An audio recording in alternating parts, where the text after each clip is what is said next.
안녕하세요. 제 인생에서 가장 괴로웠던 이야기를 들려드리려고 합니다. 지금은 행복하게 살고 있지만 당시엔 정말 지옥 같은 시간이었어요. 전 30대 중반 여자인데요. 글 솜씨는 없지만 그때 제가 겪은 일을 차근차근 말씀드릴게요. 4년 전 일이에요. 저는 회사 선배 소개로 만난 남편과 결혼했어요. 남편은 중견기업에 다니는 성실한 사람이었어요. 연애할 때도 정말 다정했거든요. 첫 만남부터 이 사람이구나 싶었어요. 항상 배려해주고 무엇보다 저를 정말 아껴주는 게 느껴졌어요. 프로포즈 받던 그날이 아직도 생생해요. 강남의 어느 고급 레스토랑이었는데 촛불이 켜진 테이블에서 남편이 갑자기 무릎을 꿇더니 우리 결혼하자면서 반지를 내밀었어요. 그 순간 정말 세상을 다 가진 기분이었죠. 제가 오빠랑 평생 함께하고 싶다고 대답했을 때 남편이 얼마나 기뻐했는지 몰라요. 결혼 준비도 순조롭게 진행됐어요. 시어머니는 처음 인사드릴 때부터 좀 까다로운 분이라는 느낌은 있었어요. 남편과 함께 시댁에 처음 갔을 때가 아직도 기억나요. 현관에서부터 긴장이 되더라고요. 어머님 안녕하세요. 처음 뵙겠습니다. 제가 정중하게 인사드리니까 시어머니가 절 위아래로 훑어보시는 게 느껴졌어요. 마치 품평하는 것 같은 시선이었달까요? 우리 아들이 좋은 여자 만났네. 근데 나이가 30이면 좀 늦은 편 아니야? 바로 이어서 나이 얘기를 하시는 거예요. 첫 만남에서부터 나이 얘기를 하시는 게 좀 부담스러웠어요. 거실에 앉아서 차를 마시면서도 계속 질문들이 이어졌죠. 부모님은 뭐 하시는 분들이야? 형제는 몇 명이고? 어느 대학 나왔어? 마치 면접을 보는 것 같았어요. 그러면서 중간중간 요즘 여자들은 결혼이 너무 늦어. 빨리 해야 아이도 낳기 좋은데 라고 하시더라고요. 아직 결혼도 안 했는데 벌써 아이 얘기까지 나오니까 당황스러웠어요. 특히 기억에 남는 건 요리는 할 줄 알아? 라고 물어보시는 거였어요. 간단한 건 할 줄 알아요. 제가 대답하니까 간단한 게 아니라 제대로 된 집밥을 해줄 수 있어야 해. 요즘 젊은 애들은 다 배달 음식만 시켜 먹는다던데 걱정이야. 라고 하시더라고요. 김치찌개나 된장찌개 정도는 끓일 줄 알아요. 제 대답을 듣고 그제야 좀 안심하시는 표정이었어요. 집에 돌아오는 길에 남편한테 물어봤죠. 오빠, 어머님이 좀 까다로우신 것 같은데. 엄마가 원래 좀 직설적이야. 이해해줘. 우리를 걱정해서 그러는 거야. 마음은 좋으신 분이야. 라고 남편이 말하더라고요. 그래서 저도 이해하려고 노력했어요. 두 번째 만날 땐 제가 직접 음식을 해서 가져왔죠. 잡채와 동그랑땡을 만들어서 갔는데 시어머니가 맛보시더니 괜찮네. 근데 간이 좀 세다. 다음엔 좀 더 담백하게 해봐. 라고 조언해 주시더라고요. 그때도 솔직히 좀 부담스러웠지만 그래도 관심 가져주시는 거라고 생각했어요. 결혼 날짜를 정할 때도 시어머니 의견이 많이 반영됐어요. 처음에는 가을쯤 하려고 했는데 너무 늦어. 5월로 앞당기자. 30 넘어서 결혼하는데 언제까지 미루려고 그래? 라고 하시더라고요. 남편도 엄마 말씀이 맞아. 우리 5월에 하자. 라면서 절 설득했죠. 예식장 고를 때도 드레스 고를 때도 시어머니가 함께 오셔서 이것저것 의견을 주셨어요. 이 드레스는 너무 노출이 심해. 신부가 이래서 되겠어? 저 드레스는 너무 화려하다. 차라리 단정한 게 나아. 결국 시어머니가 마음에 들어 하시는 보수적인 디자인으로 정했어요. 제가 처음에 마음에 들어 했던 드레스는 신부가 너무 튀어 보인다 라면서 반대하셨거든요. 하지만 그때는 시어머니가 좋은 며느리 만나서 기뻐. 우리 아들이 복이 많아. 라고 하시니까 감동이었어요. 까다로우시긴 하지만 나름대로 저를 인정해 주시는 것 같았거든요. 특히 우리 아들이 어릴 때부터 얼마나 좋은 아이였는지 몰라. 며느리한테도 잘할 거야. 라고 자랑하시는 모습을 보면서 정말 아들을 아끼시는 어머니시구나 싶었어요. 결혼식 준비 과정에서 몇 번 의견 충돌이 있긴 했지만 큰 문제는 없었어요. 한 번은 웨딩 촬영 장소를 놓고 의견이 달랐는데 요즘 젊은 애들은 왜 이렇게 화려한 걸 좋아해? 차라리 스튜디오에서 단정하게 찍는 게 낫지 않아? 라고 하시더라고요. 남편도 중간에서 엄마, 요즘은 다 이렇게 해요. 유미가 원하는 대로 하게 해주세요. 라고 잘 조율했고요. 그래서 결혼도 무사히 치를 수 있었어요. 지금 생각해보면 그때부터 조금씩 시어머니의 성격이 드러나고 있었는데 저는 결혼 전이라 며느리를 챙겨주시는 거겠지 라고만 생각했던 것 같아요. 정말 순진했죠. 신혼집은 서울 외곽 아파트로 정했어요. 전세로 얻은 32평짜리 집이었는데 신혼부부가 살기엔 충분했죠. 남편과 함께 가구를 고르고 셀프 인테리어도 하며 보낸 시간이 정말 달콤했어요. 오빠, 이 소파 어때? 색깔도 예쁘고 크기도 적당한 것 같은데. 남편이 베이지색 소파를 가리키면서 말했어요. 나중에 우리 아이가 이 소파에서 뛰어놀면 얼마나 좋을까? 라고 하더라고요. 그 말을 들었을 때 정말 가슴이 뛰었어요. 가전제품 고를 때도 남편이 미래를 생각해서 큰 걸로 골랐어요. 냉장고는 좀 큰 걸로 하자.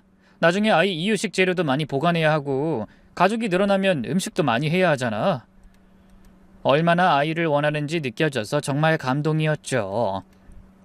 우리 정말 행복한 가정 만들자. 아이들 웃음소리가 가득한 집으로. 남편이 그렇게 말할 때마다 가슴이 벅찼어요. 그때는 정말 남편이 완벽한 사람이라고 생각했죠. 신혼 첫 달은 정말 꿈 같았어요. 아침마다 남편이 먼저 일어나서 커피를 내려줬거든요.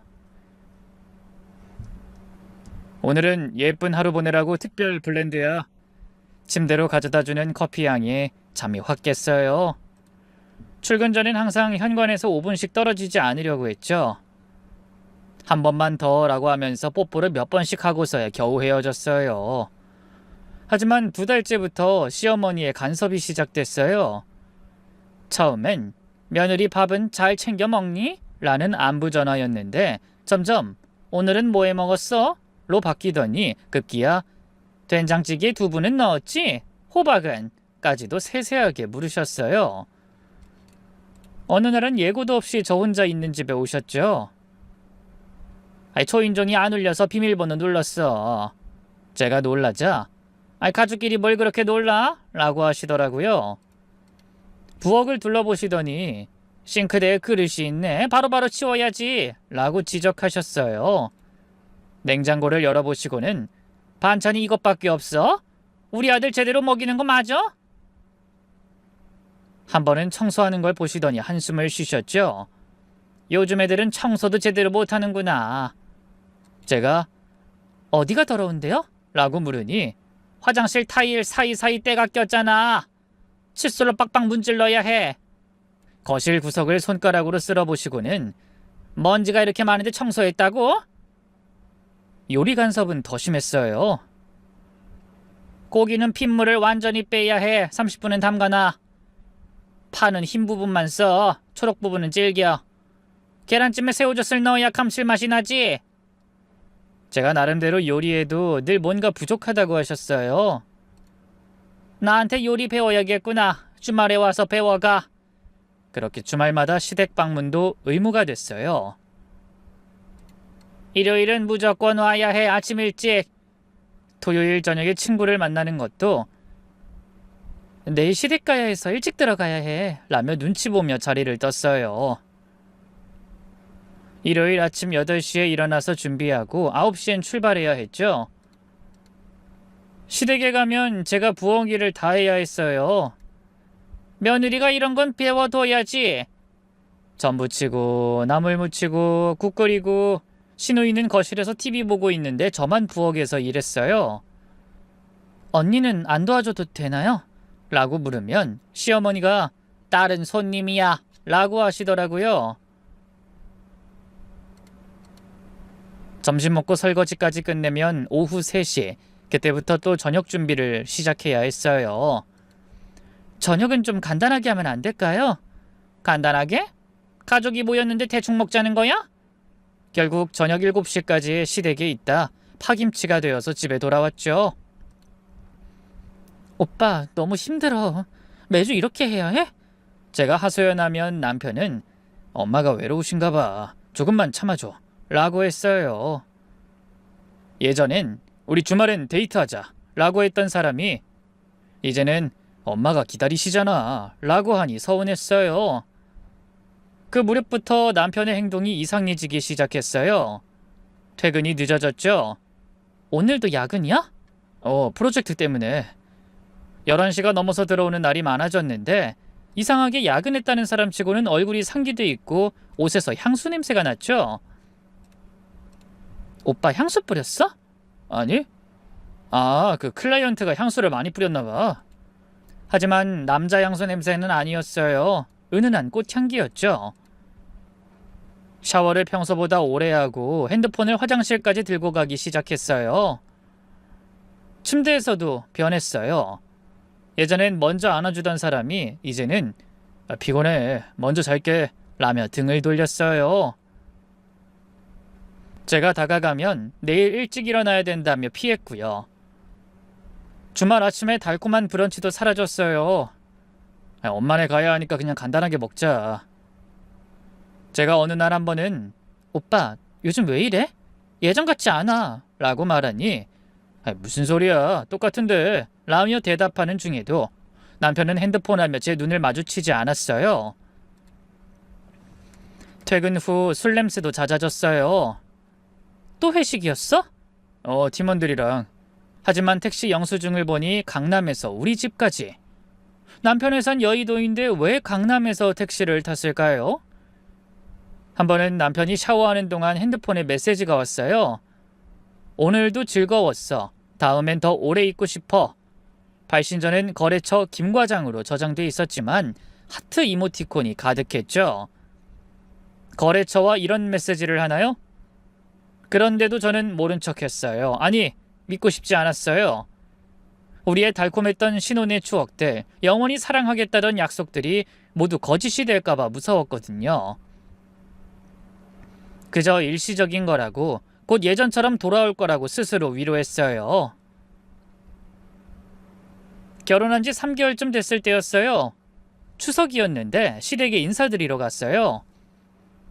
큰아버님, 작은아버님 가족들이 다 모여서 분위기가 화기애애했어요.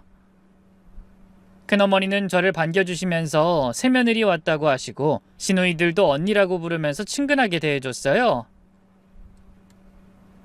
처음엔 정말 좋았어요. 근데 식사 중에 시어머니가 갑자기 말씀하시더라고요. 우리 며느리는 언제 좋은 소식 들려줄 거니? 결혼한 지도 벌써 3개월이 다 돼간다. 그 순간 전 당황해서 수저를 떨어뜨릴 뻔했어요. 아직 신혼이라고 하니까. 요즘은 결혼하자마자 임신하는 애들도 많다더라. 우리 옆집 며느린 신혼여행에서 바로 생겼다는데. 시어머니 말씀에 다른 가족들도 웃으면서 거들었어요. 요즘 애들 너무 늦게 낳는다고. 30 넘어서 결혼했으면 더 서둘러야 하는 거 아니냐고 하면서요. 그때 남편이 절 도와줬죠. 엄마, 아직 신혼인데 뭘 그렇게 재촉해. 자연스럽게 되는 거야. 하지만 남편 얼굴을 보니 왠지 어색해 보였어요. 뭔가 부담스러워하는 것 같기도 하고 땀도 살짝 나는 것 같았죠. 그때는 그냥 부모님 앞에서 그런 얘기가 나와서 민망해하는 줄 알았어요. 자연스럽게 되는 거긴 한데 너희도 이제 마음 단단히 먹고 준비해. 나이가 나이잖아. 시어머니는 절 보시면서 끝까지 말씀을 놓지 않으셨어요. 그날 집에 돌아오는 길에 남편한테 물어봤어요. 오빠, 어머님 말씀처럼 우리 정말 아이 갖는 거 생각해봐야 하는 거 아니야? 아직은 좀. 우리끼리 더 지내다가 천천히 하자. 뭐 그렇게 급할 거 없잖아. 그렇게 대답하는 남편은 뭔가 어색해 보였어요. 피하는 것 같다고 해야 하나? 혹시 아이 갖기 싫으냐고 물어보니 그런 게 아니라 아직 우리 둘만의 시간을 더 갖고 싶어서라고 하더라고요. 그렇게 말하면서도 남편은 핸드폰만 계속 만지작거리더라고요. 뭔가 집중이 안 되는 것 같았어요. 그 후로도 시어머니는 만날 때마다 아이 얘기를 하셨어요. 전화할 때도 마찬가지였고요. 며느리야, 요즘 몸은 어떠니? 좋은 소식은 아직이야? 처음엔 그게 관심이라고 생각했는데 점점 부담스러워지더라고요. 일주일에 한 번은 꼭 그런 전화가 왔어요. 결혼한 지 6개월이 지나니까 더 노골적으로 말했죠. 우리 며느리 혹시 몸에 어디 이상한 데 없니? 요즘 젊은 애들이 다이어트 너무 심하게 해서 생리불순 온다고 하더라. 아니에요, 어머님. 저 건강해요. 그럼 뭐가 문제야? 신혼 때 안 되면 언제 되는데? 그래서 늘 시어머니와 대화하면 정말 답답했어요. 그럴 때마다 남편한테 얘기했죠. 오빠, 어머님이 자꾸 그러시는데 어떡해. 너무 부담스러워. 그냥 무시해. 엄마가 원래 좀 성급한 거 너도 잘 알잖아. 그런데 이상한 건 남편은 시어머니한테 따로 얘기하지 않더라고요. 보통 남편이 어머님한테 너무 재촉하지 말라고 한마디만 하면 될 텐데 왜 그러지 않는 건지 궁금했어요. 그렇게 결혼 1년째 되던 해 설날이었죠. 그날은 정말 잊을 수 없었어요. 온 가족이 모인 자리에서 시어머니가 아예 대놓고 말씀하시더라고요. 우리 며느리 이제 병원 한번 가봐야 하는 거 아니니? 1년이나 됐는데 소식이 없으면 뭔가 이상한 거 아니야? 어머님! 하고 제가 깜짝 놀라서 소리쳤어요. 친척들이 다 있는 자리에서 그런 말씀을 하시니 정말 부끄러웠죠. 얼굴이 빨개져서 어디를 봐야 할지 모르겠더라고요. 병원은 왜요? 아직 저희 결혼한 지 1년밖에 안 됐어요. 1년이 밖에야? 요즘 애들은 결혼하고 반년만 지나도 생기는데 뭘 그렇게 여유 부리고 있어? 그때 큰어머니가 끼어드셨어요. 맞아. 우리 딸도 신혼여행에서 바로 생겼어. 건강하면 금방 되는 건데 뭔가 문제가 있는 거 아닌가? 시어머니는 고개를 끄덕이며 혹시 몸에 이상이 있는 건 아닌지 확인해 봐야 하는 거 아니냐고 계속 말씀하시는데 그 순간 정말 땅에 꺼지고 싶었어요. 작은 어머니도 거들면서 요즘은 젊은 사람들도 이상한 병이 많다고 빨리 확인해 보는 게 좋을 것 같다고 하시더라고요. 남편이 입을 열었어요. 엄마 그런 말씀 그만하세요. 아직 우리가 준비가 안 됐다고 하잖아요. 준비가 뭐가 필요해? 건강하면 되는 거지. 시어머니가 막무가내로 말씀하시니까 남편이 그냥 좀 더 시간을 달라고 대답했어요. 남편 목소리엔 짜증이 섞여 있었죠. 근데 그 짜증이 시어머니한테 향한 게 아니라 마치 저한테 향하는 것 같았어요. 그날 집에 돌아와서 남편과 크게 싸웠어요. 오빠, 오늘 어머님 말씀 너무 심한 거 아니야? 친척들 앞에서 그런 얘기를 어떻게 해? 엄마도 답답해서 그러는 거야. 우리가 좀 이해하자. 이해는 무슨 이해야. 나한테만 병원 가라고 하는 게 이해가 되냐고. 그럼 오빠도 같이 검사 받으러 가. 그 순간 남편 표정이 확 변했어요. 자기는 아무런 문제가 없다고 하더라고요. 그걸 어떻게 알아? 검사도 안 받아놓고 그런 말을 해? 제가 황당해하자 남편은 남잔 그런 거 잘 없다면서 보통 여자 쪽 문제인 경우가 많다고 하더라고요. 전 어이가 없어서 요즘은 남자 쪽 문제도 많다고 반박했어요. 아무튼 난 괜찮으니까 너만 시간 될 때 검사 받아봐. 엄마가 계속 말씀하시잖아. 라고 남편이 화를 내더라고요. 전 왜 화를 내는지 이해할 수 없었어요. 부부가 함께 검사 받자는 게 그렇게 이상한 얘기인가요? 오히려 함께 받는 게 더 정상적인 거 아닌가요? 그 후로 시어머니의 압박은 더욱 심해졌어요. 며느리야, 산부인과 예약 잡았니? 우리 집 근처에 유명한 데가 있다고 하던데 잡아줄까? 그 혹시 해서 말하는데 살 뺀다고 약 같은 거 먹지 마라. 그런 거 절대 하면 안 돼. 어머님 그만요. 스트레스 받으면 임신 더 안 돼요. 제가 화를 내자 시어머니는 황당한 듯 대답하셨어요. 스트레스 받지 마라. 너는 왜 그렇게 예민하니? 정말 아이러니했어요. 자기가 스트레스 주면서 스트레스 받지 말라고 하시다니요. 매일같이 오는 전화에 제 정신이 하나씩 갈려나가는 기분이었어요. 직장에서도 집중이 안 되고 밤에는 잠도 제대로 못 잤어요. 시어머니 전화 올까봐 핸드폰만 보게 되고 생리때가 되면 더 우울했어요. 또 안 됐구나 하는 생각에 눈물이 나더라고요. 동료들도 제가 많이 예민해졌다고 하더라고요. 결국 저는 산부인과에 갔어요. 혼자서요. 남편은 자기는 회사 일이 많아서 시간을 못 뺀다고 혼자 갔다 오라고 하더라고요. 왜 시간이 없는지, 주말에도 갈 수 있는데 왜 혼자 가야 하는지 이해할 수 없었지만 더 이상 시어머니 잔소리가 듣기 싫어서 갔어요. 그렇게 병원에서 각종 검사를 받고 호르몬 검사, 초음파 검사, 나팔관 검사까지 하나도 빠뜨리지 않고 다 받았어요. 결과는 완전히 정상이었죠.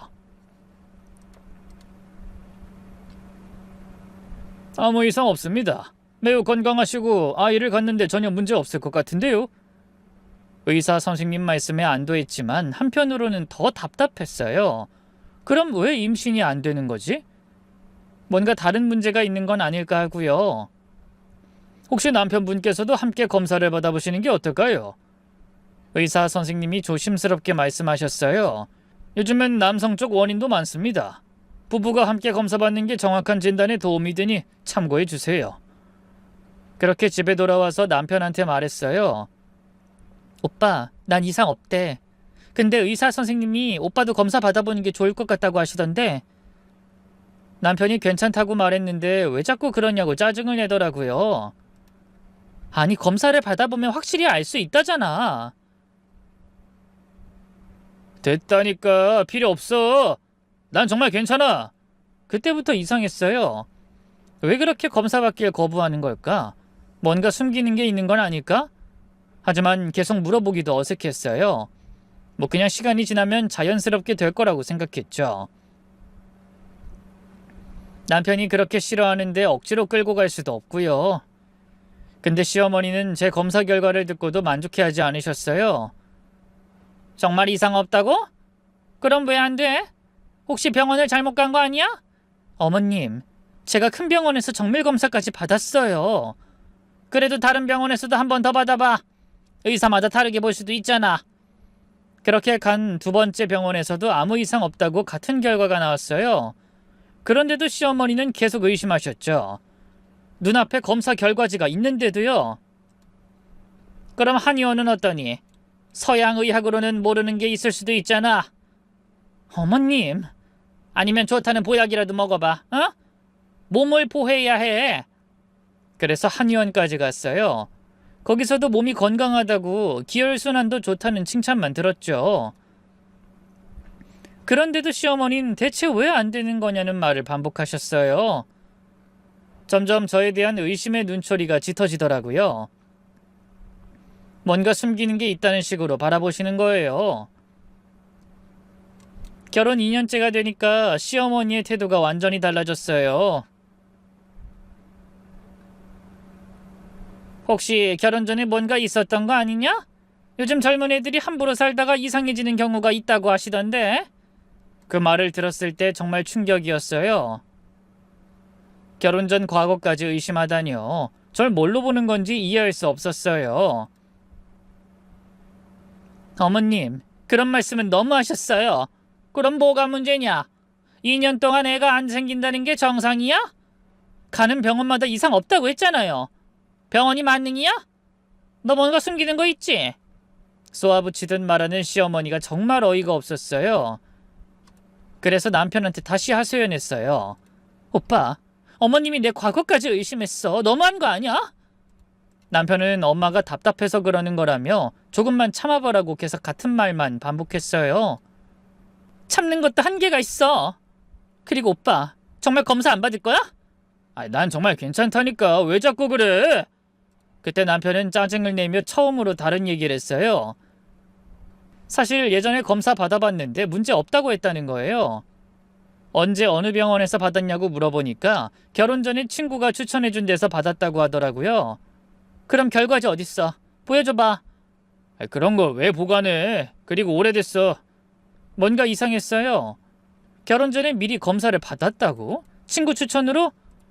보통 그런 검사는 문제가 있을 때나 받는 거 아닌가요? 그리고 결과지도 없다니 의심이 더 커졌어요.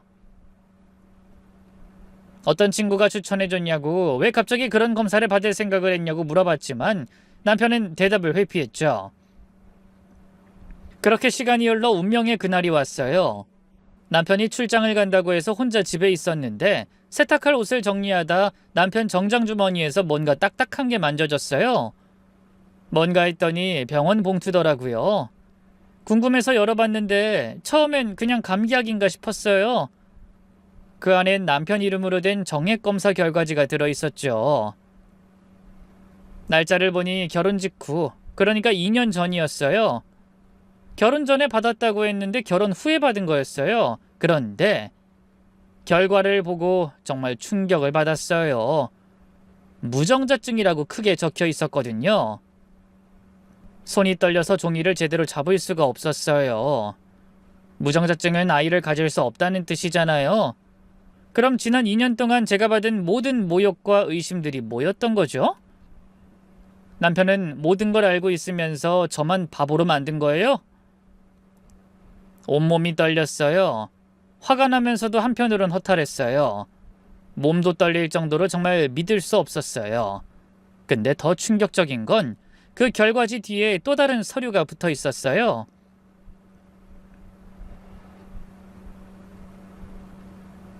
다른 여자 이름으로 된 임신 확인서였죠. 날짜를 보니 최근이었어요. 이름도 제가 본 적 없는 여자 이름이었어요. 이게 뭐야? 저도 모르게 중얼거렸죠. 남편이 다른 여자와 그것도 나랑 살면서 임신까지 시켰다고? 그럼 무정자증은 거짓말이라는 뜻인가요? 아니면 이 임신 확인서가 가짜인 건가요? 머리가 복잡했어요. 무정자증이 진짜면 다른 여자를 임신시킬 수 없을 텐데 그럼 임신 확인서는 뭐죠? 아니면 무정자증 자체가 거짓말이라는 거잖아요. 그때 현관문 열리는 소리가 났어요. 오늘은 출장 간다고 했는데. 급하게 서류를 다시 넣으려는데 남편이 들어오더라고요. 왜 이렇게 일찍 왔어? 출장이 취소됐어. 근데 뭐해? 남편이 제 손에 든 봉투를 보더니 얼굴이 하얗게 변했어요. 그게 뭐야? 내가 물어볼 말이야. 저는 무정자증 진단서를 꺼내 들었어요. 설명해봐. 이게 뭔지. 그러자 남편이 당황해서 말을 더듬더라고요. 2년 동안 나만 바보로 만든 거야? 오빠 무정자증인 거 알면서 왜 나한테만 검사 받으라고 했어? 미안해. 어쩔 수 없었어. 어쩔 수 없었다고? 그럼 임신 확인서는 뭔데? 임신 확인서를 보여주자 남편은 더 당황했어요. 그건 오래된 거야. 오래된 거라고? 날짜 보라고. 최근이잖아. 그때 실수였어. 라면서 또 말을 더듬더라고요. 거짓말하지 마. 도대체 뭐가 진짜냐고. 무정자증이 진짜야? 아니면 이 임신 확인서가 진짜야? 남편이 한참을 망설이더니 결국 실토했어요. 미안해. 무정자증은 가짜야. 뭐라고? 제가 놀라서 물어봤어요. 2년 전에 엄마가 하도 재촉해서 검사받았어. 결과는 정상이었는데 가짜 진단서를 만들었어. 가짜를? 왜? 그 여자 때문이었어. 임신 확인서에 있는 그 여자. 그래서 최근에 낙태하고 헤어졌는데 만약 네가 임신하면 그 여자가 찾아올까봐 무서웠어. 증거로 쓸까봐. 그래서 2년 동안 나만 병원 다니게 한 거야? 남편이 고개를 떨구며 더 충격적인 말을 했어요. 엄마한테 무정자증이라고 거짓말했어. 그래야 임신 압박에서 벗어날 수 있을 것 같아서. 뭐라고? 어머님이 알고 있었다고? 엄마는 충격받았지만 받아들였어. 대신 너한테는 비밀로 하고 네가 문제인 것처럼 하자고. 왜 그런 짓을... 엄마가 무정자증이라는 게 알려지면 집안 망신이라고 차라리 며느리 탓으로 하는 게 낫다고 했어. 정말 어이가 없었어요. 무정자증은 거짓말이었고 시어머니와 남편이 짜고 저를 2년 동안 속인 거예요. 불륜의 흔적을 감추려고 절 희생양으로 만든 거였어요. 그 여자 임신 확인서는 네가 왜 갖고 있어? 병원비를 내가 냈거든. 증거 인멸하려고 가져왔는데 버리지 못했어. 그 순간 2년 동안 제가 받은 모든 고통이 헛것이었다는 걸 깨달았어요. 시어머니의 모욕, 친척들 앞에서 받은 수치, 병원 검사들, 모든 게 그들의 계획된 거짓말이었어요. 온몸이 떨렸어요. 그래서 어머니가 그렇게 확신에 차서 나만 병원 보냈구나. 모든 퍼즐이 맞춰졌어요. 시어머니가 유독 저에게만 독하게 굴었던 이유, 남편이 검사를 그토록 거부했던 이유, 전부 무정자증이라는 거짓말을 지키기 위해서였어요. 미쳤구나 정말. 집안 체면 때문에 날 2년 동안... 남편이 무릎 꿇고 사과했지만 이미 늦었어요. 2년 동안의 상처가 어떻게 하루아침에 지워지겠어요? 거짓말로 시작해서 거짓말로 유지된 결혼이었던 거예요. 그날 밤 저는 잠을 한숨도 못 잤어요. 이 모든 상황을 어떻게 해야 할지 머리가 아팠죠. 하지만 한 가지는 확실했어요. 더 이상 이런 거짓된 삶은 살 수 없다는 거였어요. 다음날 시댁에 가서 모든 걸 다 털어놨어요. 어머님, 할 말 있어요. 전 차분하게 말했죠. 그리고 시어머니와 남편이 앉아있는 상황에서 무정자증 진단서를 꺼내놨어요. 서류를 테이블 위에 올려놓는 순간 시어머니 얼굴이 굳어졌죠. 오빠가 무정자증인 거 알고 계셨잖아요. 정적이 흘렀어요. 남편은 고개를 떨구고 있었고 시어머니는 어떻게 대답해야 할지 모르는 표정이었죠. 어떻게 알았니? 시어머니의 목소리가 떨리는 게 느껴졌어요. 어제 알았어요. 2년 동안 저만 바보였네요? 아이, 그게... 어머님, 왜 제게만 병원 가라고 하셨어요? 왜 저만 바보 만드셨어요? 시어머니가 한참을 망설이더니 말하더라고요. 미안하다. 하지만 어쩔 수 없었어. 만약 네가 알았다면 어떻게 됐을 것 같니? 그럼 어떻게 됐을 거라고 생각하셨는데요? 아마 우리 아들과 헤어졌을 거잖니. 정말 어이가 없었어요. 자기들이 편하자고 절 속인 거였어요. 그래서 2년 동안 절 괴롭히신 거였어요. 애 못 낳는 년이라고 하시면서. 정말 미안해. 이제라도 방법을 찾아보자. 저는 임신 확인서를 꺼내 들었어요. 오빠, 이거 어머님한테 설명해봐. 시어머니가 그 서류를 보더니 이게 뭐냐고 놀라시는 거예요. 오빠가 최근에 다른 여자 임신시켰다는 서류예요. 그 순간 남편 얼굴이 더욱 하얗게 변하더라고요. 어머님, 사실 오빠 무정자증 거짓말이었어요. 저는 폭탄 선언을 하면서 남편이 최근까지 다른 여자와 만났고 임신까지 시켰다고 말했어요. 뭐라고? 시어머니가 남편을 노려보며 이게 뭐냐고 소리치셨죠. 엄마, 그건... 남편이 또 변명하려 하자 시어머니가 화를 냈어요. 미친 거 아니야? 다른 여자를 임신시켜놓고 무정자증이라고 거짓말을 해? 너 정말 인간이니? 그제야 시어머니는 모든 걸 알게 된 것 같았어요. 아들이 무정자증인 줄만 알았지 불륜을 감추기 위한 거짓말까지는 몰랐던 거였어요. 엄마, 설명할게. 남편이 말하려 하니까 설명은 무슨 설명이야? 너 때문에 며느리가 얼마나 고생했는데! 라고 시어머니가 화를 내는 걸 보니 조금 의외였죠. 하지만 이미 늦었어요. 2년 동안의 상처는 쉽게 지워지지 않으니까요. 시어머니가 아무리 화를 내셔도 이미 돌이킬 수 없는 강을 건넌 기분이었어요. 이제 와서 화내봤자 무슨 소용이 있겠어요. 이미 다 끝난 일인데. 제가 차갑게 말했어요. 시어머니는 당황한 듯 손을 비비며 정말 미안해. 내가 몰랐어. 라고 급하게 변명하시더라고요. 아들이 불륜까지 저지른 건 정말 모르셨나 봐요. 하지만 무정자증인 건 알고 계셨잖아요. 제가 따지듯 물었어요. 그건 그렇지. 시어머니가 말끝을 흐리며 시선을 피하시는 걸 보니 여전히 자신의 잘못을 인정하고 싶지 않으신 것 같았어요.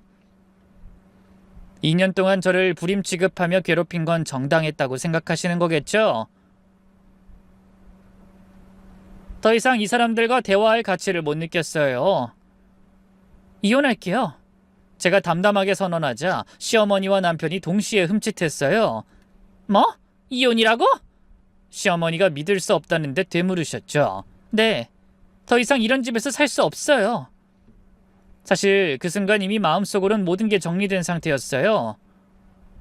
무정자증 진단서를 발견한 순간부터 이 결혼은 끝난 거나 마찬가지였죠. 다만 입 밖으로 꺼내는 시간이 필요했을 뿐이에요. 여보, 잠깐만 다시 생각해봐. 우리가 잘못했지만 그래도 어떡하겠어? 라고 남편이 말하더라고요. 급하게 제 팔을 잡으려고 하는 남편의 손을 뿌리쳤어요. 잘못했다고 다 되는 게 아니에요. 2년 동안 절 속이고 괴롭혔는데 어떻게 다시 믿어요? 하지만 가정이란 게 원래 그런 거 아니야? 서로 이해하고 넘어가는 거지. 라고 남편이 또 말하더라고요. 됐어요. 이미 결정했어요. 그 순간 시어머니가 갑자기 돌변하더라고요. 그래? 그럼 이혼해! 소리를 지르시더라고요. 뭐가 아쉬워서 문제 있는 년을 우리가 붙잡고 있어? 나가라 그래! 아까까지 미안하다던 분이 갑자기 본색을 드러내더라고요. 역시 가식이었구나 싶었어요. 어머님, 지금 뭐라고 하신 거예요? 문제 있는 년이요? 목소리에 분노가 담겨 있었어요. 우리 아들이 무정자증이어도 네가 정말 건강했다면 기적이라도 일어났을 텐데 병원에서 이상 없다고 했지만 뭔가 숨겨진 문제가 있는 거 아니야? 정말 말이 안 되는 소리였어요. 근데 방금 전에 무정자증이 거짓말이라는 걸 아셨잖아요. 그럼 제가 문제가 아니라는 것도 아시잖아요. 그러자 시어머니가 더욱 화를 내더라고요.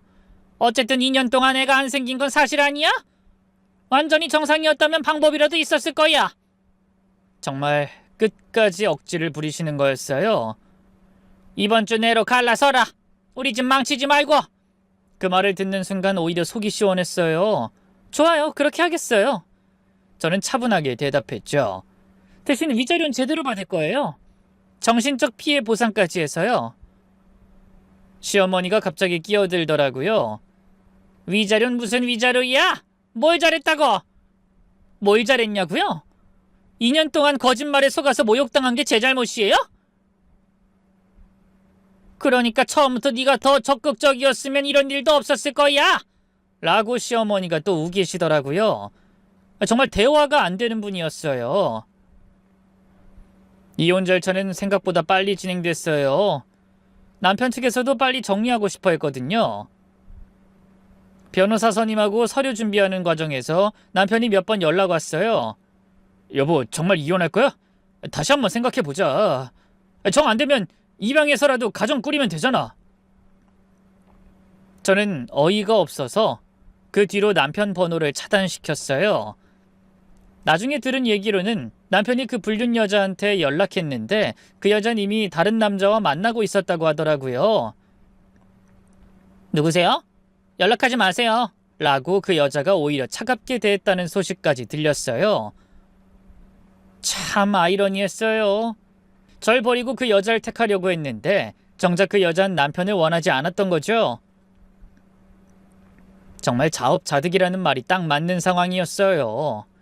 위자료도 제법 받았어요. 변호사가 잘해줘서 불륜과 정신적 피해에 대한 보상을 받을 수 있었어요. 무정자증으로 거짓말한 것, 2년간 시어머니의 모욕을 방관한 것.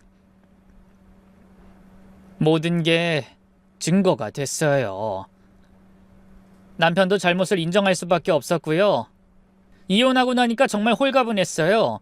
더 이상 시어머니 눈치 볼 필요도 없고 거짓말쟁이 남편과 살 필요도 없고. 물론 처음엔 좀 우울했어요. 결혼 실패에 대한 자책감도 있었고요. 세상 사람들이 저를 어떻게 볼까 하는 걱정도 있었어요. 이혼 절차가 끝나고 혼자가 되었을 때 처음엔 해방감보다 공허함이 더 컸어요. 매일 아침 혼자 일어나는 게 익숙하지 않았고 텅 빈 집이 너무 조용해서 일부러 TV를 켜놓고 지냈어요. 회사에서도 요즘 왜 그렇게 수척해졌어? 라는 말을 자주 들었죠. 김대리, 점심 같이 먹어요. 동료들이 불러도 혼자 있고 싶어서 먼저 가세요. 라고 했어요. 이혼했다는 사실을 아직 말하지 못했거든요. 손가락에 텅 빈 반지 자국을 보며 복잡한 감정이 들었어요. 한때는 영원한 사랑의 약속이었던 그 자리가 이제는 실패한 결혼의 흔적처럼 느껴졌거든요. 난 이혼한 여자라는 현실이 손가락에 희미한 자국으로 선명하게 다가왔어요. 동료들이 혹시 알아차릴까봐 자꾸 왼손을 감추게 되었고 그런 제 모습이 더 초라하게 느껴져서 한숨이 나왔어요. 한 달쯤 지났을 때 엄마가 집에 찾아오셨죠. 너 대체 왜 이렇게 됐니? 뼈만 남았네. 엄마 품에 안겨 처음으로 펑펑 울었어요. 엄마, 나 이혼했어. 그동안 참았던 눈물이 쏟아졌죠. 잘했어. 그런 인간이랑은 헤어지는 게 맞아. 엄마가 등을 토닥여 주셨어요. 이제부터 새로 시작하는 거야. 넌 충분히 행복할 자격 있어. 엄마 말에 힘을 얻어 조금씩 일상을 회복하기 시작했어요. 먼저 집 인테리어를 싹 바꿨죠. 남편과의 추억이 담긴 가구들을 다 버리고 제 취향대로 꾸몄죠. 밝은색 커튼, 화사한 꽃무늬 이불, 예쁜 화분들로 채웠어요. 운동도 시작했어요. 처음엔 동네 한 바퀴 걷는 것도 힘들었는데 점점 거리를 늘려가며 뛰기 시작했어요. 땀을 흘리고 나면 머릿속도 개운해졌어요. 헬스장에 등록해서 웨이트 트레이닝도 배웠죠. 거울이 비친 제 모습도 점점 건강해졌어요. 그렇게 3개월쯤 지나니 10kg이나 빠졌던 체중도 다시 정상으로 돌아왔죠. 요리 학원도 다니기 시작했어요.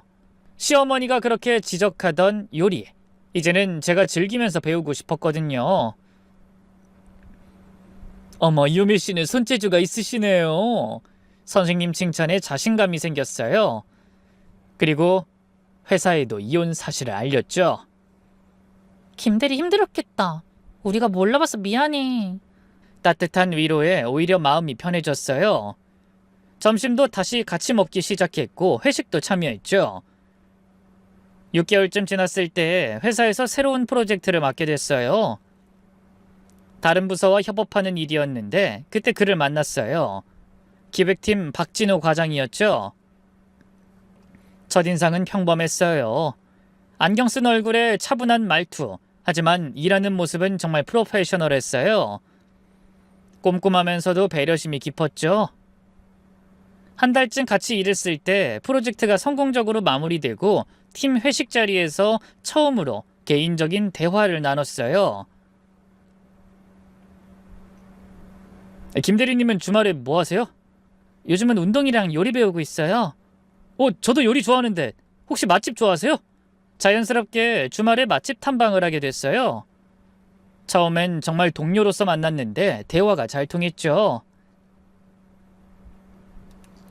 사실 저 이혼했어요. 3번째 만나면서 고백했어요. 숨기고 싶지 않았거든요. 아, 그러셨군요. 그는 놀라지 않고 담담하게 받아들였어요. 저도 비슷한 경험이 있어요. 3년 전에 파혼했거든요. 서로의 상처를 이해할 수 있어서 더 편했어요. 과거는 과거일 뿐이에요. 중요한 건 현재죠. 조심스럽게 마음을 열어갔어요. 유미씨, 저랑 정식으로 만나주실래요?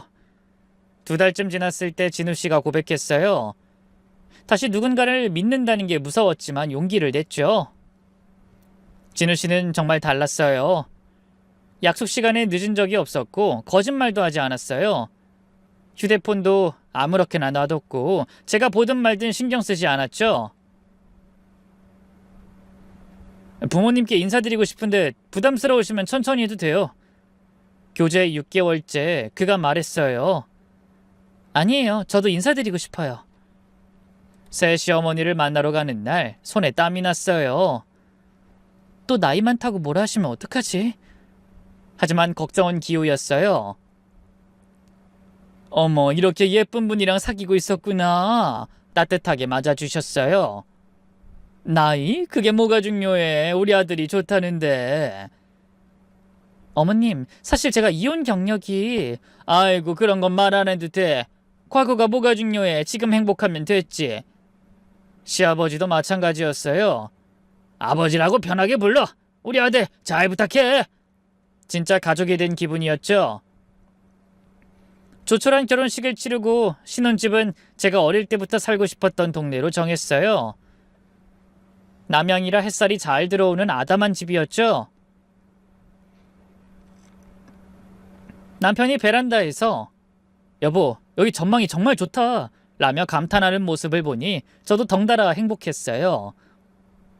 전 남편은 집 위치부터 시어머니 의견대로 정했었는데 이번엔 온전히 저희 부부가 원하는 곳을 고를 수 있다는 게 꿈만 같았죠.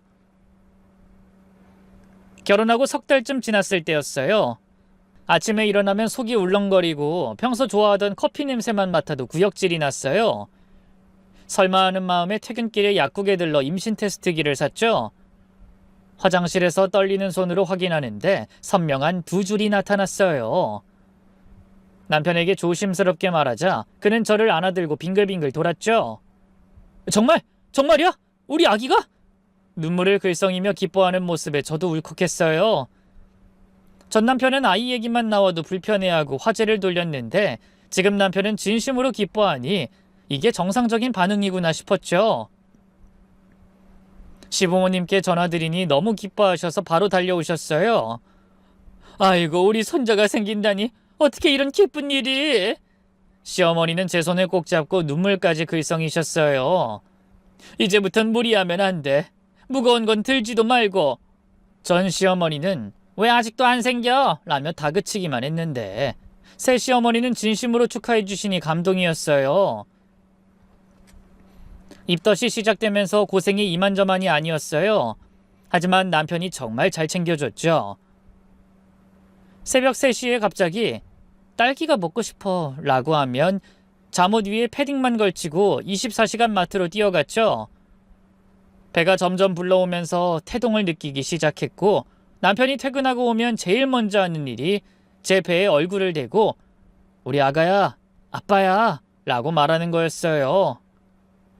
그럴 때마다 이런 게 진짜 남편이구나, 진짜 아빠구나 싶어서 눈물이 났죠.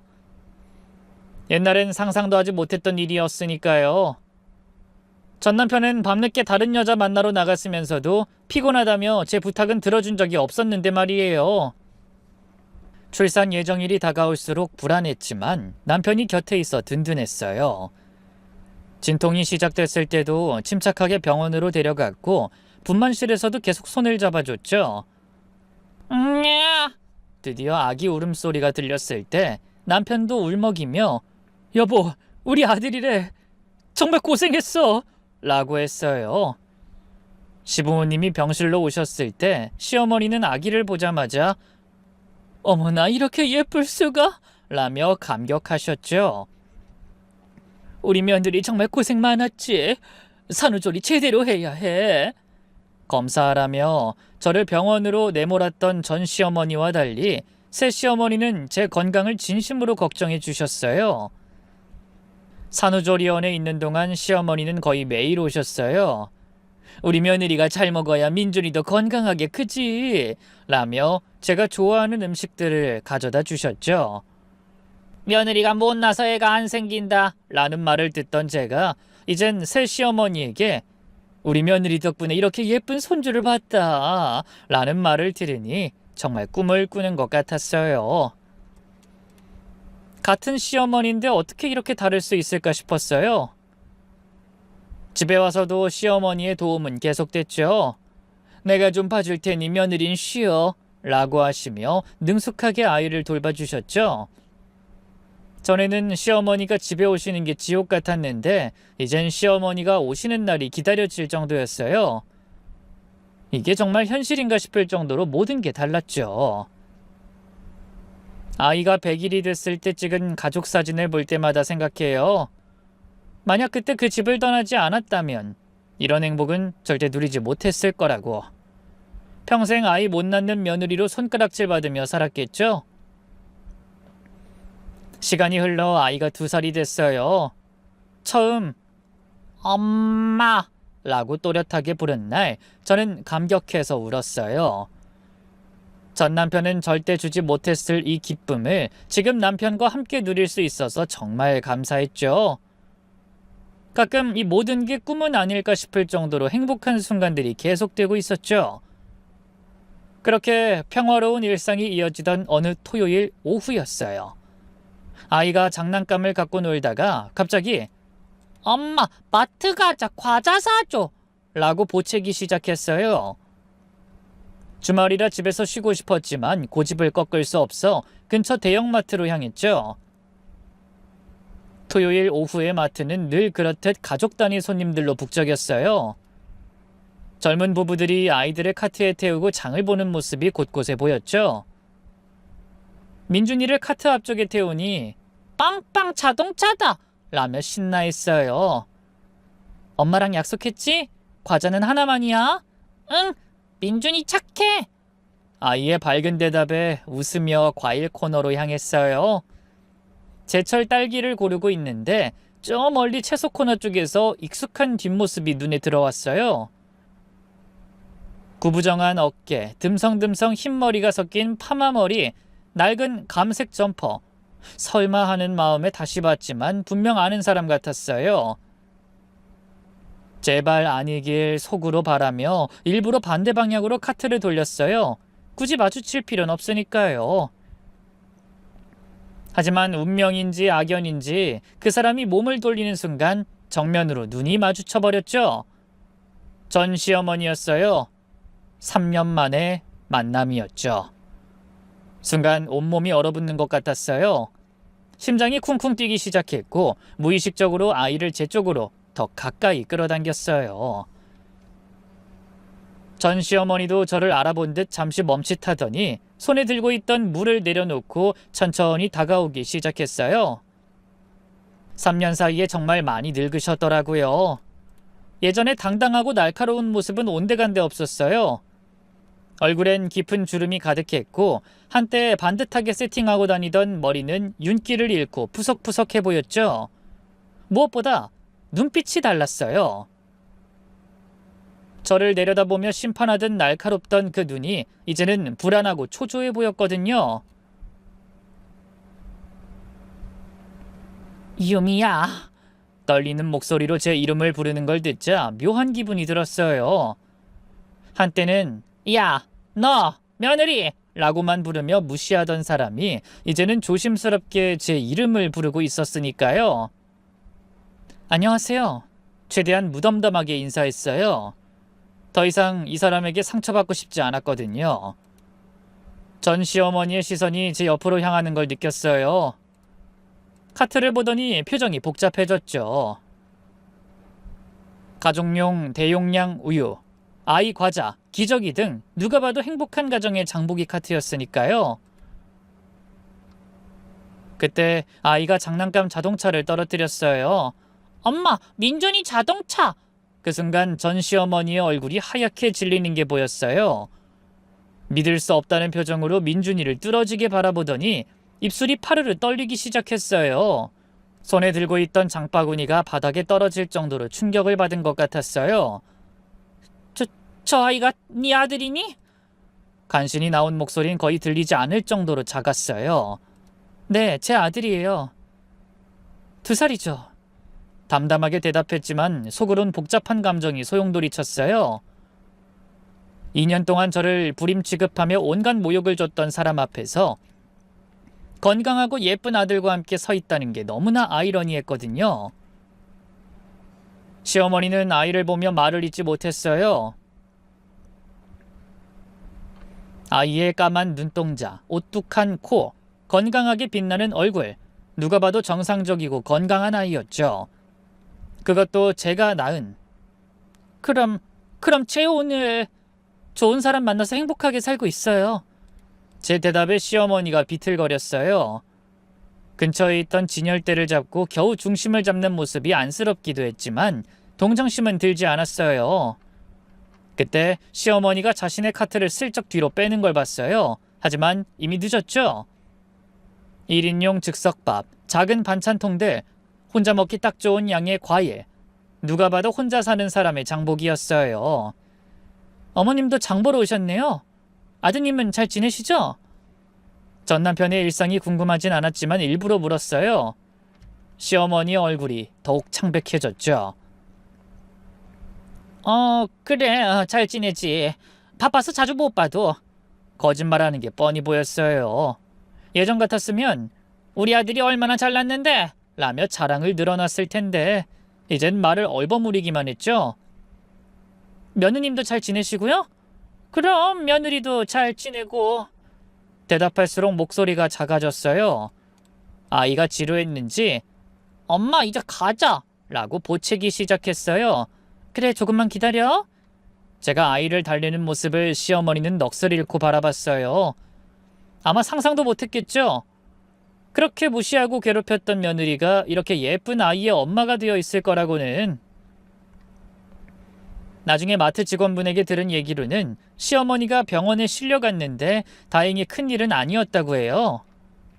그냥 충격으로 일시적으로 쓰러진 거였대요.